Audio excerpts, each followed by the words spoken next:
très heureux de vous savoir très nombreux devant vos postes téléviseurs, envie d'être au parfum de l'actualité éducative. Mesdames et messieurs, bienvenue à cette grande édition du journal universitaire dont j'aurai le plaisir de vous le présenter. L'Université catholique du Congo, à l'heure de la promotion de grandes valeurs, c'est le thème général de l'annonce de l'année académique 2023-2024 à l'UCC, présenté par le professeur Abbé Léonard Santédi, recteur de cet établissement. Cette annonce a été faite ce jeudi 16 novembre à travers un point de presse. Martin Chisambou pour plus d'explications.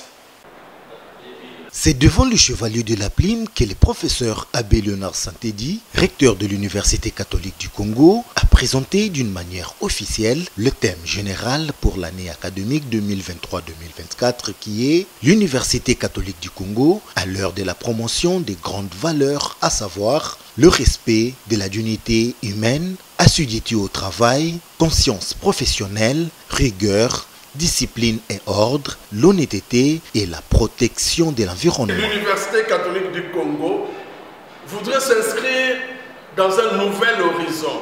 Cet horizon nous est tracé par le pape François. Le pape François dit l'éducation est un acte d'espérance à travers lequel on prévoit l'avenir, on prépare l'avenir.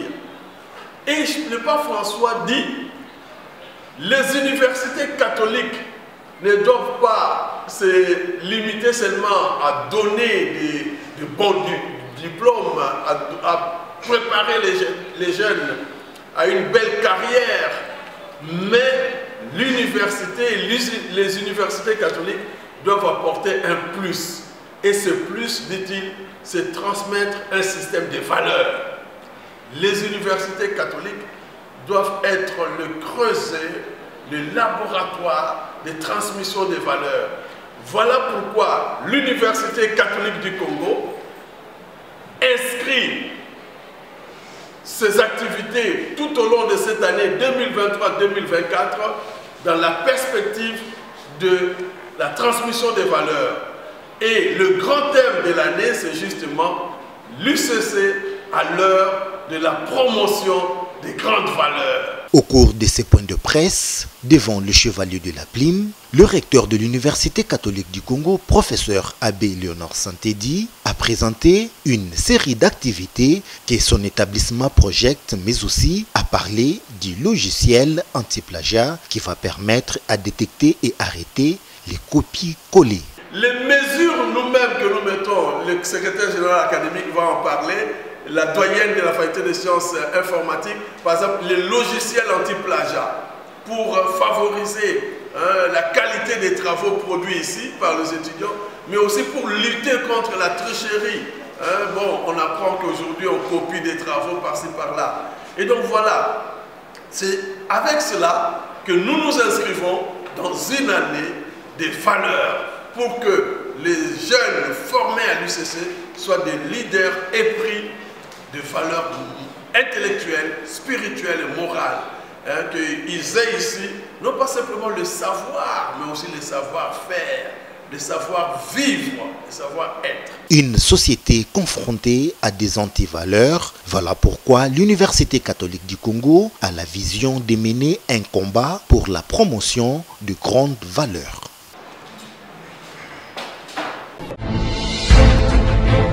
Quittons l'Université catholique du Congo pour l'Université de Kinshasa où la faculté des sciences pharmaceutiques de cet établissement, à travers son département de chimie médicinale et pharmacognasie, a organisé une conférence sur l'utilisation des nanotechnologies dans la fabrication des médicaments, expérimentation et démonstration scientifique. Une activité tenue à l'intention des élèves du groupe scolaire Moamba. Martin Chisambou et Jires Landou étaient présents pour le compte de notre rédaction.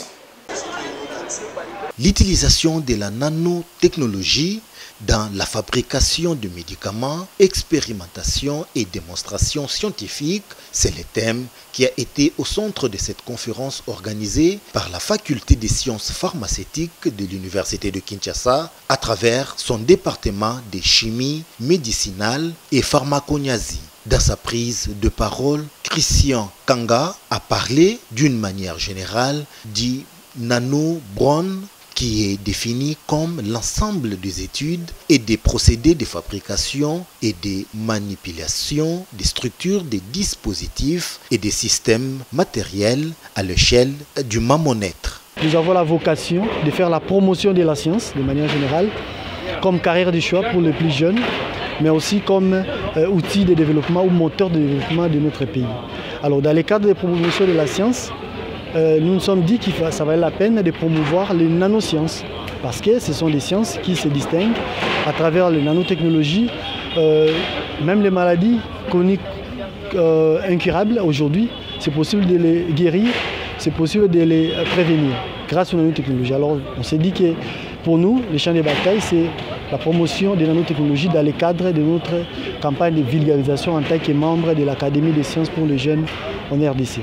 Après plusieurs moments d'explication pour que les élèves du groupe scolaire Mohamba comprennent bien ces procédés, le professeur Paulin Moutala, vice-doyen de la faculté des sciences pharmaceutiques de l'université de Kinshasa, est revenu sur la motivation et l'importance de la tenue de cette conférence d'appropriation. Cette journée qui a été organisée en l'honneur de nos jeunes élèves du Mohamba, ce qui est à retenir, c'est que nous voulons leur lancer un message pour dire qu'en rapport avec NanoBrain, il représente les meilleurs cerveaux de notre pays pour faire développer ce pays dans tous les domaines, spécialement dans le domaine des nanotechnologies. Et nous croyons en leur capacité, en leurs compétences. C'est pourquoi on a voulu marquer cette journée par la remise de ce trophée en signe de cerveau, pour montrer à nos jeunes qu'ils ont les meilleurs cerveaux, surtout les filles, qu'elles soient conscientes qu'elles en ont les meilleurs plus que les garçons. Après quelques pratiques faites à l'intention des élèves, et ces derniers ont passé à un jeu dénommé Nano Queens afin de tester ces élèves sur les notions apprises au cours de cette conférence.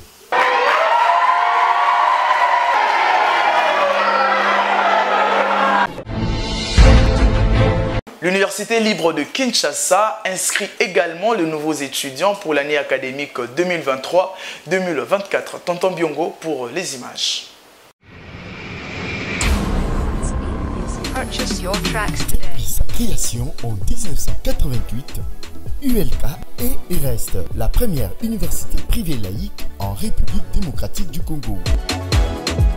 2 fois champion d'Afrique, ULK est réputé par la qualité de sa formation noble dispensée par les éminents professeurs et chercheurs qualifiés. Avec ses bâtiments, laboratoires et auditoires aérés et spacieux aux normes internationales, l'Université libre de Kinshasa propose 2 vacations jour et soir et dispose des facultés des droits, de médecine, des sciences économiques et gestion, des sciences sociales, administratives et politiques et des sciences informatiques. Avec son nouveau titre du docteur honoris causa, le PCA de l'Université libre de Kinshasa invite particulièrement tous les diplômés d'État et tous les amoureux de la science à venir s'inscrire à l'Université libre de Kinshasa, située au centre de la capitale sur la 15e rue industrielle commune de Limete. ULK, championne d'Afrique. Direction l'Université pédagogique nationale pour parler du lancement de la série des séances d'initiation des étudiants des L1 LMD en droit aux différents métiers du droit dans le cadre de leur séminaire professionnalisant. Le go donné par le secrétariat général administratif de cet établissement représentant la rectrice. C'était le jeudi dernier. Georges Nzilumbi était présent pour le compte du journal universitaire. C'est parti avec la série des séances d'initiation des étudiants de la première année des licences en droit au système LMD de l'Université pédagogique nationale aux différents métiers du droit. Représentant la rectrice, le secrétaire général administratif de cette institution, le professeur ordinaire Josué Moubedi, a donné les go. Nous déclarons ouverte la série des séances de séminaire professionnalisant à la faculté de droit pour l'année académique 2022-2023. 2023. Les séances convoquées dans le cadre du séminaire professionnalisant des étudiants a laissé entendre le professeur Jean-Massia Lamwanda, doyen de la faculté des droits à l'Université pédagogique nationale lors de son mot de circonstances. Dans le cadre du nouveau programme, il est inscrit au programme des étudiants de LMD un stage ou un séminaire professionnalisant. Et ce séminaire professionnalisant, nous l'avons orienté, nous, vers l'initiation des étudiants de LMD au métier du droit. Nous avons voulu que les étudiants de droit découvrent tous les métiers avec leur contenu, avec leurs écueils, avec leurs choix, etc., pour leur permettre de se déterminer pour l'un ou l'autre métier plus tard. C'est ça qui va faire que lorsqu'ils vont arriver en L3, certains vont peut-être s'orienter vers le droit privé judiciaire, d'autres vers telle autre branche du droit, en prévision des professions auxquelles il se prédestine. À la lumière de cet objectif poursuivi, le bâtonnier national de l'Ordre national des avocats en République démocratique du Congo, Michele Chebela, s'est entretenu avec ses futurs avocats et magistrats sur les contours de la profession d'avocat en RDC en stipulant qu'un avocat est un auxiliaire de justice chargé d'assister ou représenter le parti pour plaider devant les juridictions, avant de mettre un accent particulier sur les textes légaux et réglementaires qui organisent la profession d'avocat en RDC, les conditions d'accès, l'exercice, les barreaux et ses organes, la déontologie, les devoirs, interdits, prérogatives d'un avocat en termes de droit. Dans cette logique d'idées, les conseillers à la Cour de cassation, Thomas Ochudi, qui a représenté le premier président de la Cour de cassation, s'est apaisanti sur la profession des magistrats. Ces derniers a relevé qu'un magistrat est un officier civil investi d'une autorité juridictionnelle, administrative ou politique. En outre, il y a deux catégories de magistrats, à savoir le magistrat du siège qui exerce la fonction de juger en appliquant la loi et le magistrat debout qui requiert l'application de la loi. Les exposés qui ont suscité la curiosité de la crème scientifique qui n'a pas hésité d'échanger avec les intervenants. Il s'est dénoté que c'est par cet exercice que s'est clôturé le programme du jour.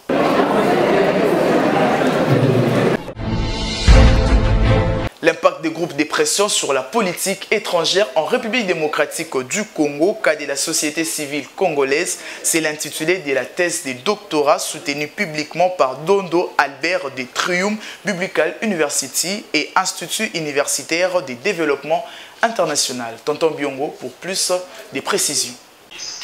C'est devant le membre du jury composé des éminents professeurs qu'Endo Ndongenga Albert a soutenu publiquement sa thèse intitulée « L'impact de groupes de pression sur la politique étrangère de la République démocratique du Congo, cas de la société civile congolaise, en présentiel et par la vidéoconférence organisée par Triumph Biblical University et l'Institut universitaire de développement international ». Dans l'économie synoptique de son travail, Lampétron a fait savoir que toute nation aspire à la paix, la sécurité et au développement durable. Voilà pourquoi il a développé ces 3 points, à savoir le groupe de pression, la politique étrangère et les concepts de la société civile congolaise. En vue d'assurer non seulement le bien commun du peuple congolais, mais aussi ses partenaires extérieurs, particulièrement de la région de Grand Lac. Après débat et délibération à huis clos, le jury a pris la décision suivante. Le récipiendaire a obtenu la mention distinction.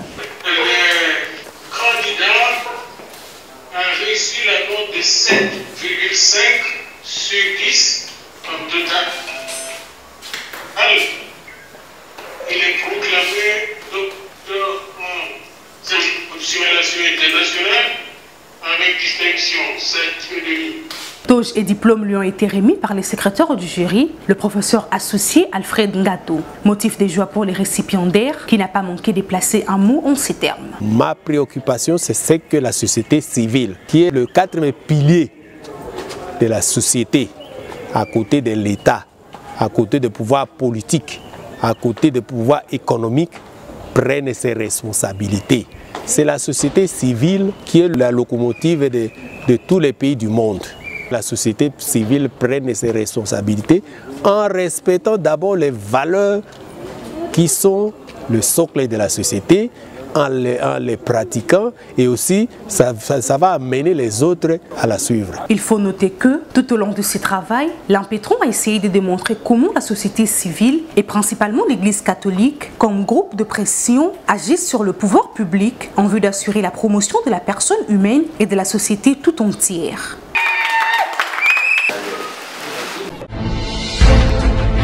Suivez à présent ces communiqués qui nous parviennent de l'Institut national du bâtiment et des travaux publics, INBTP en sigle. Communiqué numéro INBTP bar secrétaire général académique bar 80 bar 054 bar 2023 concerne les concours d'admission en préparatoire pré-licence. Le secrétaire général académique, les professeurs, docteurs, ingénieurs Kalala Bangabanga Jean-Pierre informe tous les candidats ayant pris l'inscription à l'Institut national du bâtiment et des travaux publics pour la classe des préparatoires pré-licence de l'année académique 2023-2024 que les concours d'admission aura lieu le lundi 20 novembre 2023 à 9h juste. À cet effet, il est demandé à chaque candidat d'avoir sa pièce d'identité. Fait à Kinshasa le 15 novembre 2023 par le secrétaire général académique au professeur docteur ingénieur Kalala Bangabanga Jean-Pierre. Voilà, c'est la fin de cette grande édition du journal. Si vous l'avez aimé, dites merci à Deri Ipala qui était derrière la caméra, Nisha Kalunga qui a assuré cette édition, Emmanuel Lema à la réalisation, toujours sur la coordination d'André Mouchongo Machara. Quant à moi, je vous dis, vivez longtemps, vivez heureux et bon week-end à tous.